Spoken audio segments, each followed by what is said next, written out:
ताल ठोक के आप देख रहे हैं। मुसलमानों को जाकिर नाइक चाहिए या कि विकास चाहिए। वक्फ बोर्ड की सालाना कमाई 12,000 करोड़ रुपए होती है। उन तमाम जमीनों इमारतों से जिन पर वक्फ बोर्ड का कब्जा है, उनमें से कितना पैसा मुसलमानों की बेहतरी के लिए खर्च होता है? एक अखबार का दावा है कि जाकिर नाइक को करीब 10 से 12 अरब रुपए हर महीने विदेशों से फंडिंग के तौर पर आते हैं। उनमें से कितना पैसा इस देश के मुसलमानों की बेहतरी के लिए जाकिर नाइक की तरफ से खर्च होता है? हमारे साथ कुछ खास मेहमान हैं, उनसे बात आगे करें। उसके पहले आपको बताऊं, मेरे सहयोगी राकेश त्रिवेदी हमारे साथ हैं, जो आपको बता रहे हैं कि इस देश के एक बड़े अखबार ने एक बार नहीं 2 बार बैक टू बैक 2 साल जाकिर नाइक को देश के 100 सबसे ताकतवर लोगों में शुमार किया। राकेश, जरा बताइए, किस आधार पर जाकिर नाइक को इंडियन एक्सप्रेस ने इस देश के 100 सबसे शक्तिशाली लोगों में गिना? जी बिल्कुल, देखिए, एक बार नहीं बल्कि 2 बार इंडियन एक्सप्रेस ने जाकिर नाइक को देश के सबसे ताकतवर लोगों के 100 लोगों की लिस्ट में शामिल किया। यहाँ पर ये आपको मैं पेपर दिखाना चाहूँगा। साल 2009 में जो इन्होंने ये द मोस्ट पावरफुल इंडियंस की जो लिस्ट जारी की थी, उसमें जाकिर नाइक को 82वां जो रैंक है वो दिया था, 82 रैंक पे उसे रखा था। जबकि अगले साल 2010 में जाकिर नाइक को 89th रैंक दिया था। अब ऐसे में जो रीज़न यहाँ पर दिया गया है वो यही है कि वो बहुत अच्छे वक्ता हैं, पावरफुल ओरेटर हैं, इंग्लिश में इस्लाम का प्रचार करते हैं, उनका खुद का एक टेलीविज़न है, उसको कम से कम 100 मिलियन लोग उसके व्यूवर्स हैं, उनका एक अलग से उर्दू चैनल आया है। इस बिना पर जो है उन्हें देश के सबसे ताकतवर लोगों की लिस्ट में शामिल किया गया। एक तरफ जहां पर उन पे आरोप लगते हैं अपने भाषण से जहर उगलने को लेकर के, लोगों को उकसाने को लेकर के, ये 2009 और 2010 के आंकड़े में आपको बताना चाहूंगा। इससे पहले 2006 में 11 जुलाई को बम धमाके जो मुंबई में हुए थे, उसमें जो आरोपी पकड़े गए थे, उन्होंने एटीएस को यह भी कहा था कि वो भी जो है इन्हीं के भाषण से प्रेरित हुए थे, उन्हें भी इसी भाषण से वो उकसाया गया था। ऐसे में 2006 के धमाके के 4 साल बाद, माफ कीजिएगा 3 साल और चौथे साल जो है, अगर ये अखबार उन्हें देश के सबसे ताकतवर लोगों की लिस्ट में शामिल करता है तो आखिर क्यों, किस बिना पर, ये एक अपने आप में सवाल है। और दूसरी बात, अगर ये देश के सबसे ताकतवर लोगों की लिस्ट में है तो इन्होंने अब तक जो है समुदाय की बेहतरी के लिए क्या किया? जी बिल्कुल, यही सवाल है कि अगर ये देश के 100 ताकतवर लोगों की लिस्ट में गिने जाते रहे, एक बार नहीं 2-2 बार, तो किस आधार पर, और इन्होंने देश के मुसलमानों की बेहतरी के लिए क्या किया? ये सबसे बड़ी चीज है। और अखबार क्या लिखता है, वाई, क्यों, किस लिए इनको 100 ताकतवर लोगों में चुना गया? The evangelist who wears suits and ties and preaches Islam in English is a powerful orator। इस आधार पर जाकिर नाइक को 100 लोगों में चुना गया, या फिर जाकिर नाइक का नाम 100 लोगों में चुनकर उनके लिए माहौल बनाया गया? यह भी अपने आप में एक बड़ा सवाल है। पर मौलाना, मुझे ये बताइए कि अगर इतना फंडिंग उनको विदेश से आ रही है, अगर वक्फ बोर्ड इतना 12-13 हज़ार करोड़ रुपए कमा रहा है, उनमें से कितना पैसा मुसलमानों के बच्चों की बेहतरी के लिए लगा रहा है? देखिए, मुझे लग रहा है रोहित जी कि जो लोग इस वक्त सपोर्ट कर रहे हैं, उसका जाहिर सी बात है उसका नमक इन लोगों ने खाया है। वरना देश से गद्दारी तो कोई नहीं कर सकता, या जिस आदमी ने देश के साथ गद्दारी की उसके सपोर्ट में तो कोई खड़ा नहीं हो सकता। अब जिसने उसका नमक खाया है, जाहिर सी बात है वो नमक हलाली तो करेगा। अब जहाँ तक सवाल हमारा है या और हिंदुस्तान के मुसलमानों का है, तो अल्लाह का शुक्र है कि जाकिर नाइक जैसे लोगों के पैसे से हिंदुस्तान का 80% मुसलमान बरी है। ना तो उसे जाकिर नाइक जैसे लोगों के पैसे की ज़रूरत है। हमारे हिंदुस्तान में इतनी मेहनत कमा करके लोग अपने स्कूल चला रहे हैं, मदरसे चला रहे हैं। किसी की ज़कात फितरा पे कोई सऊदी अरब से ज़कात आ रही हो या जाकिर नाइक ज़कात फितरा दे रहे हो, उससे अगर मदरसे चल रहे हैं तो अल्लाह का शुक्र है कि हमारे 80% मदरसे ऐसे हैं जिन्हें ना तो जाकिर नाइक के पैसों की ज़रूरत है, ना जाकिर नाइक जैसे लोगों की ज़रूरत है। अब इस बात की तहकीक होनी चाहिए एनआई को कि इसका पैसा कहाँ किस किस मदरसे में जा रहा है। उन मदरसों की भी जांच होनी चाहिए। और जो लोग सपोर्ट कर रहे हैं इस वक्त, उसकी किस बिना पे सपोर्ट कर रहे हैं? क्या इतने ईमानदार हैं वो कि नहीं साहब, जब तक कोई चीज़ निकल के सामने ना आ जाए, जब तक हम उन्हें आरोपी ना माने? अगर उस आदमी का नाम, उस शख्स ने ये कहा है कि गणेश जी ऐसे हैं, हमारा मजहब किसी के भी मजहब को बुरा कहने की इजाज़त नहीं देता। और ये 2 मौलाना लोग बैठे हैं, ये दोनों इस बात की गवाही देंगे। हमारा मजहब कभी किसी को बुरा नहीं कहता है, ना किसी को बुरा कहने की इजाज़त देता है। फिर वो कैसे किसी दूसरे धर्म का मजाक उड़ा रहे हैं? फिरोज साहब बोलिए, आप कुछ बोलना चाह रहे थे।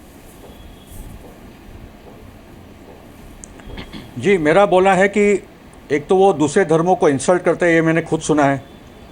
दूसरी बात कि ये आदमी बिन लादेन को नकारने के लिए तैयार नहीं है। मैं मिला नहीं हूँ, मुझे पता नहीं, ये बेवकूफ़ की बातें हैं, लोगों को गुमराह करने की बात है। तीसरी बात कि जब बामियान बुद्धा तोड़े गए तो और भी बेवकूफ़ी का कारण दिया कि तालिबान ने इसलिए तोड़ा ताकि बुद्धिस्टों को समझ में आए कि आइडियल वर्शिप नहीं करना चाहिए, ये बुद्धिस्टों के लिए सबक था। इस किस्म के तो कारण दे रहे और इसको स्कॉलर मानते हम लोग, और 200 मिलियन उसके व्यूअर है। मुसलमानों की बुद्धि कहाँ गई है? और जो इंग्लिश कॉन्वेंट स्कूल में पढ़कर इसके पीछे भाग रहे हैं वो तो और भी बड़ी संकट की बात है। इसके साथ मैं और एक बात पे जोड़ना चाहूँगा कि आज की दुनिया में there is a crisis within Islam, इसलिए इतने बम धमाके हो रहे हैं, इसलिए ये जो अंदर की पूरा डिविजन्स है उसकी बाहर के ताकतें फ़ायदा उठा रही है, मगर क्योंकि डिविजन्स अंदर है, कमियां अंदर है, इसलिए बाहर की ताकतें उठा रही है। उसमें मैं ये बोलना चाहूँगा कि बेसिकली रिफॉर्म इज़ एसेंशियल। आज की दुनिया में हाथ पैर कटने की बात करोगे आप, कोई इस्लाम धर्म छोड़ के जाएगा आप उसको मार देने की बात करोगे, बुरखा नहीं पहनेगी तो कोड़े मारने की बात करोगे, ये कोई कंपैशन और मोहब्बत वाला इस्लाम नहीं है, ये कोई रूमी और इब्ने अरबी का इस्लाम नहीं है, अब्दुल वहाब का इस्लाम है। और ये जो घिनौना सऊदी अरब का इस्लाम आया है वो मस्जिद और मदरसे के द्वारा जो पूरे दुनिया में प्रमोट हो रहा है, जहाँ इराक सीरिया ये सब बर्बाद हो गया इस किस्म के इस्लाम में, जहाँ खुद मुस्लिम अरब देश इस पर पाबंद नहीं ला रहे हैं, वहाँ की मस्जिदों पे पाबंद नहीं ला रहे, उनके मदरसे बंद हो रहे हैं। पाकिस्तान में लाल मस्जिद भी उसी किस्म की, जहाँ सरकार को एक्शन करना पड़ा, उस किस्म की नौबत भारत में ना आए, इसलिए वो जो मौलाना साहब बोल रहे हैं we have to be very careful. ये पूरा जो सऊदी वर्जन ऑफ इस्लाम है, जहाँ मोदी जाके बार बार गले मिल रहे हैं ये सऊदी के महाराजा को तेल के चक्कर में, और उनके करोड़ों बिलियंस ऑफ डॉलर्स हमारे देश में आ रहे हैं, वो कौन सी मस्जिद बनेगी, वो कौन से मदरसे बनेंगे, कितनी नफरत फैलेगी वो देखे, नहीं तो ये भारत को बर्बाद करेंगे। आईसिस 100-150 लड़कों की नेटवर्क बन चुकी है, सब अहले हदीस वाले लड़के हैं, कल्याण, मुमरा, मीरा रोड, हैदराबाद। ये स्पष्ट रूप है, हैदराबाद के हमारे दोस्तों ने बोला, बम्बई के जिम्मेदार मुसलमानों को ये बात पता है, और ये सब आती है ये पूरे सलफ़ी जाकिर नायक के एक जो समझ है इस्लाम की वहाँ से आती है। तो एक जगह पे हमारे सामाजिक शिक्षक के सवाल है, मगर एक इस्लाम की विचार कि कौन सा विचार चलेगा, एक कंपैशनेट प्यार भरा मुसलमानों का इस्लाम, या जाकिर नायक के या पीस टीवी चैनल है या हेट टीवी है, वो नफरत फैला रहा है अपनी टीवी चैनल से, जो 2012 में चैनल बंद हो चुका तो हमारे देश में चल के चल रहा है। और जिन जिन मौलवी और मदरसों ने, आप मौलाना साहब ने सही बोला कि जो जो मौलवी और मदरसों का फंडिंग सऊदी से आ रहा है, ये कृपया चेक करो। हमारे सीरिया के दोस्त भी वही बोल रहे हैं कि हमको पता नहीं चला कि हमारा देश कभी बर्बाद हो गया, क्योंकि ये पूरा मदरसा के नेटवर्क से कब ये 25 के 250 और 2.5 लाख बन जाता है पता नहीं चलेगा। और अभी ये जो पूरा माहौल है हमारे इर्द गिर्द, पाकिस्तान में, ये बांग्लादेश में, वो इंडियन मुस्लिम्स अभी भी बहुत ही पीसफुल लविंग है, and I trust the larger Indian Muslim society, but we have to check people like Zakir Naik जो बोलता है कि सभी मुसलमान आतंकवादी बन जाओ, जो सोच समझ के ये बात बोल रहा है, ये बहुत खतरनाक आदमी है।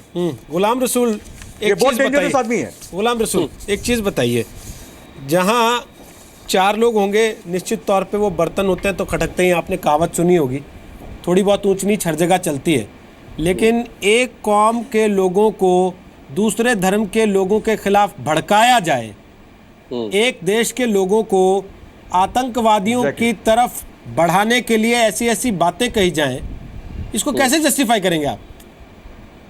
नहीं, लेकिन आपको मैं ये बता रहा हूं कि ऐसी कोई बात है नहीं। जो लोग इतनी बुरी तरह से टेलीविजन पर आकर अखबारात के अंदर में बोल रहे हैं, कितनी बुरी तरह से बोल रहे हैं, मैं उनका नाम नहीं बोलता हूं, आप लोग सब समझ गए होंगे, उनके खिलाफ कोई आवाज उठाने के लिए तैयार नाम नहीं लीजिए है। ना आप, नाम लीजिए ना, आप नाम लीजिए, आपको कौन रोक रहा? और ये फिरोज साहब जो बात कर रहे हैं कि मदारिस में और मसाजिद में सब सिखाया जा रहा है, तो ये बिल्कुल गलत ब्लेम है। भाई आप नाम तो लीजिए ना, आप किसका नाम लेना चाहते हैं? कितने सारे दहशत, ये सीरिया में हुआ है, इराक में हुआ है, इजिप्ट में हुआ है, अरब देशों में बंद हो रही है। मदरसे का कोई बच्चा उसके अंदर में शरीक हुआ हो? अरे भाई साहब, मैं बोल रहा हूं हो चुका है, भारत को बचा लो आप लोग के चक्करों से। इजिप्ट बर्बाद हो गया, टूनिशिया बर्बाद हो गया, सीरिया बर्बाद हो गया, इराक बर्बाद हो गया आप लोग के विचारों में, पाकिस्तान बर्बाद हो गया, अफगानिस्तान बर्बाद हो गया, और कितनी बर्बादी देखोगे दुनिया में।